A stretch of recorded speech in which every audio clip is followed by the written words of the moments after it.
Even in the completely bonkers and varied world of South Park, one character stands out as particularly out there. But at least he always has good advice. Don't forget to bring a towel.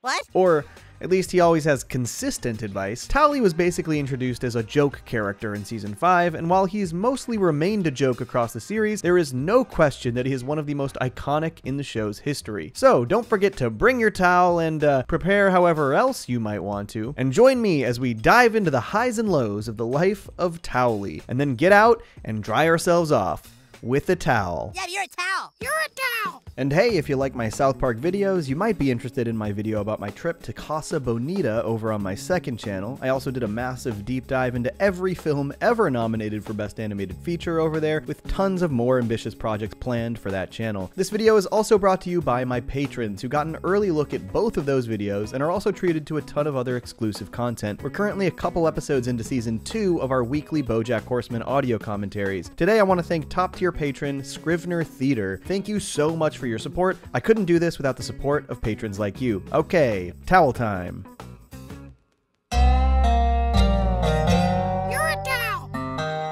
Towelie was initially conceived because of a dumb running joke on a writer's retreat for Matt and Trey's short-lived series That's My Bush. As you may have considered, it began when somebody yelled, "Don't forget to bring a towel." The concept evolved from there, and when they eventually went to work on it in the show, they added one more angle. There's also the idea of taking the lamest character possible. In the ways that shows create characters so that they can create shirts and stuff, it was kind of like, well, let's create the lamest character ever. They really leaned into this idea with a full-on advertisement for Towelie merch right smack dab in the middle of his episode. And honestly, they really called their shot. There is so much Towelie merch available now. Honestly, I kind of want these Towelie Adidas. The funniest thing about Towelie's introduction is how disinterested the boys are in anything that has to do with him. They fully see him as a nuisance, and he's at the center of a story that they do not want to get caught up in. All they want to do is play their new Okama game sphere. It almost feels like a subversion of my favorite South Park formula, when the kids just want to do something kid-focused, but it flies off the rails. This time, though, they are so entirely bored by Towelie's storyline that they basically ignore the details. It's really funny. Towelie got high and just sort of wandered off.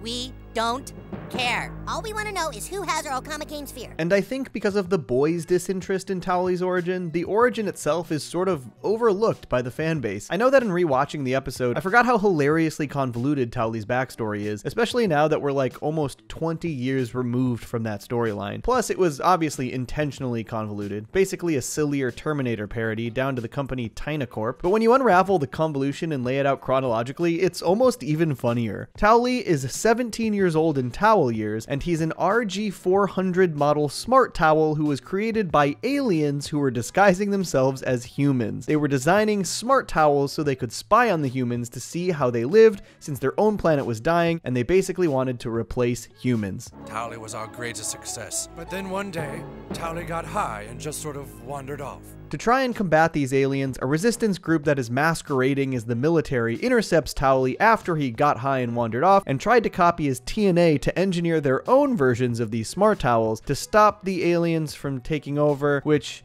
makes sense, does it? But then, as you might expect, Towelie got high and wandered off. That's when he ended up around South Park. I've been wandering around on my own for the past few weeks, helping people out with towel safety and proper towel use. Towelie has two primary traits. He can basically be summoned anytime anyone mentions anything that might require a towel, and he will almost always ask you one other question. You want to get high? No, we don't want to get high. Okay. You sure? The boys ultimately end up helping Towelie escape the clutches of both the resistance group and Tynacorp, even though they really weren't trying to, and Towelie actually saves the boys from falling into lava, despite being tempted by a joint by the Resistance's upgraded smart towel model, the RS-401. He even ends up playing Game Sphere with the kids afterwards. Alright guys, focus. Looks like this is gonna be an underwater level. Don't forget to bring a towel. You're the worst character ever, Towelie. I know. So, though his origin is entirely convoluted and bonkers, it's also mostly inconsequential. After this, Towelie was left to just be a person, despite really only having two major character traits, giving advice on proper towel use and getting absolutely blasted on THC. Unlike other breakout characters like Timmy and Jimmy, Towelie was not used frequently after his introduction. He did have a small appearance in the very next episode when the boys go to Afghanistan. Don't forget to bring a towel. No, not Towelie. And then in season 6, much like Timmy and Jimmy, the boys consider Towelie as a permanent replacement friend for Kenny. He takes part in their bachelor-like competition. Towelie is a tough choice because even though I can see how always having a towel around could come in handy, he's just always so high. Towelie actually makes it all the way to the final round as well, but the boys really bumped on that one major issue, basically one of his 2 character traits. Towelie's cool, but he gets stoned all the time. You can't really rely on him for anything. And honestly, the sentiment would basically be the biggest focus of the next part of Towelie's life in some major ways. You're not a towel, are you? No. Though Towelie was seldom used, in this sort of middle era of South Park, they really focused on his struggle to be, well, a person, I guess, even though he's a towel. You're a towel. The episode A Million Little Fibers is the first and only episode where Towelie is the only protagonist. Absolutely none of the typical South Park characters are a part of this story. And it's a story about Towelie trying to make ends meet, and how difficult it is to live in the world as a person when you are, in fact, a towel. And also how getting high all the time isn't really helping him. After Towelie gets fired from PF Chang's, he's desperate to find a new gig so he can pay rent. Anytime Towelie is struggling, he gets high to come up with a good idea, and then moves forward with that idea. Hey, yeah, I should become a writer. If I just write a book about my life, I can get it published and then make plenty of money to pay rent. Honestly, the fact that Towelie wrote the entire memoir so quickly is super impressive, but unfortunately, despite this, publishers do not think there's a market for Towelie's story. Because they're people, and you're a towel. You're a towel. No. This episode really shows how dependent on weed Towelie is. He gets stoned every single time he needs to come up with an idea, and every single time they backfire in some way. All my life, I've been a pretty irresponsible towel. Person. Towelie disguises himself as a human named Stephen McTowelie and manages to get his book published to massive success. But he literally has to go on a national book tour and keep up the charade, which of course he can't keep up. So he's discovered and he's called out. And you are a towel. Yes, I'm pretty much a towel, Oprah. Without diving into the plot too much, because it's frankly an insane episode, Oprah, Towelie, and a bunch of other people are basically held hostage by Oprah's vag, and this is where Towelie finally learns the lesson of balance that he needs in his life. Every time I get high, I come up with ideas that get me in more trouble. I'm not getting high this time. Towelie slips under the door, unlocks it, and saves all of the hostages. While this episode is obviously a parody of the James Frey Million Little Pieces debacle, I think it says a lot about Towelie as a character. It shows how much he struggles to fit into society as a genetically enhanced smart towel, and also exactly how weed tends to derail his life through his decision making. I learned that I shouldn't get high to come up with ideas. I should come up with ideas and then get high to reward myself. He's generally controlled by his addictions, but when he finds a balance, he succeeds. This episode really showcases both of those roads, how he could devolve into a lifestyle that's controlled by his addictions, or how he could rise above it and function within a society that is mostly against him. Unfortunately, things get worse before they get better for Towelie. The next Towelie-focused episode isn't until season 14's Crippled Summer, and after the events of A Million Little Fibers, Towelie completely gives in to his addictions, and more than just weed.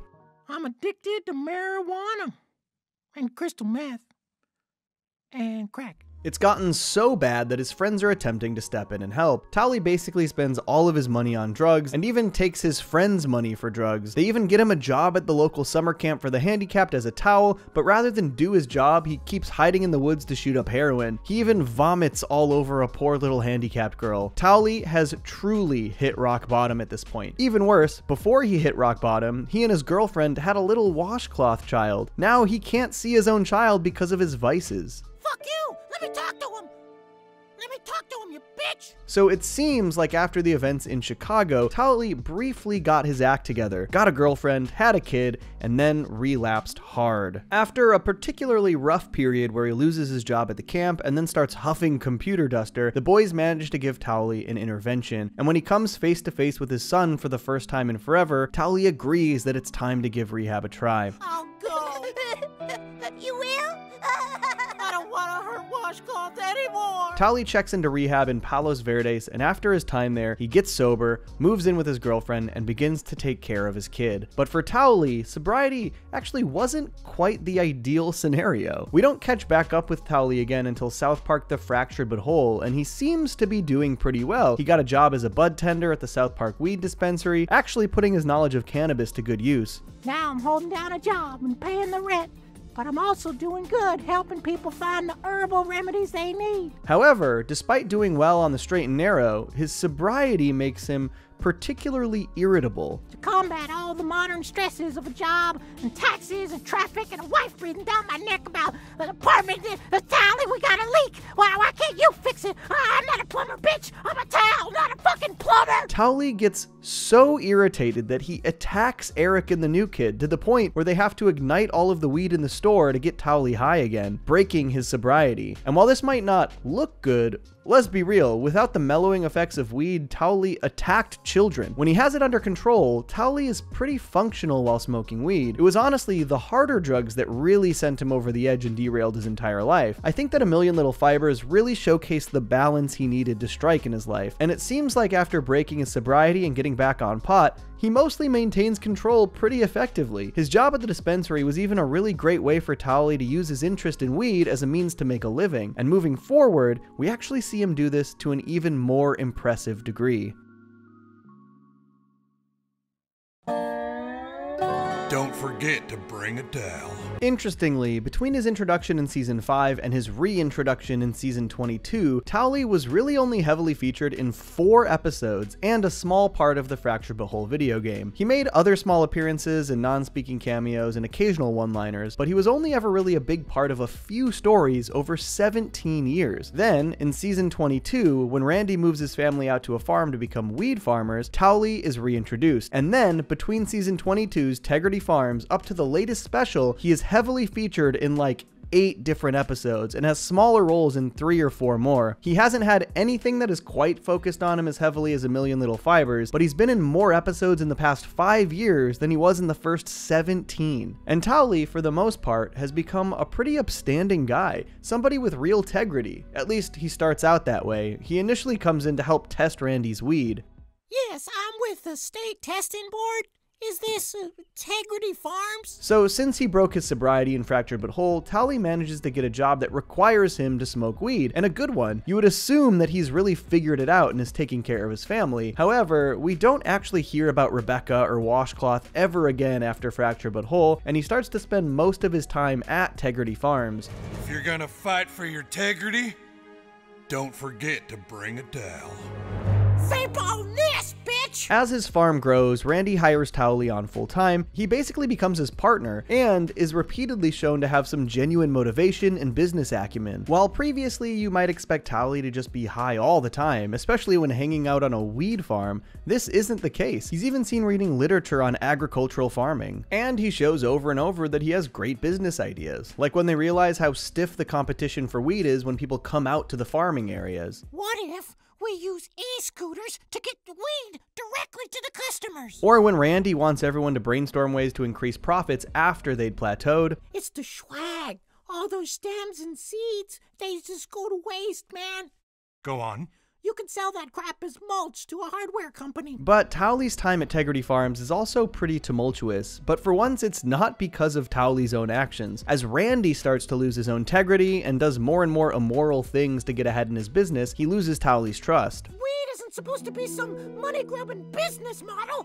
It's a gift from God. And this was even before Randy bombed the home growers to keep his business going. Horrendous stuff. It was also before he started working directly with the Chinese government. However, Randy eventually apologizes to Towelie, and I think that this unfortunately dragged Towelie down a bit morally. Where he stood firm in his beliefs previously, he really starts to let Randy affect what he's willing to do for the business after this. Some things start out reasonably, like when they open up Tegrity Burger and use the weed byproducts to create their own vegan burger replacement. experiment. But after a rancher angrily leaves all his cows for Randy to take care of, he and Towelie literally murder all of the cows so that they don't eat all of the weed. All of these horrible things that Randy and Towelie do come back to haunt them in the Tegrity Farms Halloween special when they hallucinate on some particularly potent stuff, but it still doesn't really stop them. They even start selling weed that is caked in cocaine to South Park residents without telling them that it's caked in cocaine. He also helps Randy absolutely abuse the amount of water they're allotted during the streaming wars. To me, it seems like Towelie had finally gotten his life together after going to rehab and realizing that he can still be a productive member of society while smoking weed, as long as he doesn't give in to any of his more dangerous addictions. But unfortunately, Randy's own fall from grace and continual loss of integrity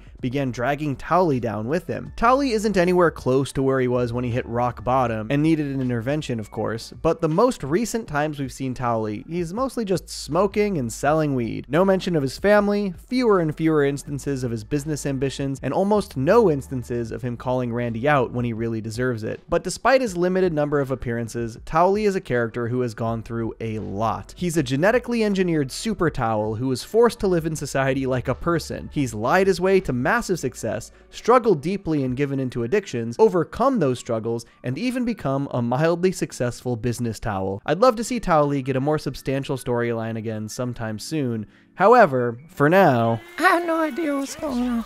I stay mellow watching Johnny Two Cellos. He talks cartoons, he's a really cool fellow. He keeps you posted on adult cartoons. If that's what you're into, then grab a spoon and a very big bowl of your favorite cereal. Feels like Saturday morning cartoon material. Johnny Two Cellos, watch him on YouTube. Now enjoy this groove and bust a move.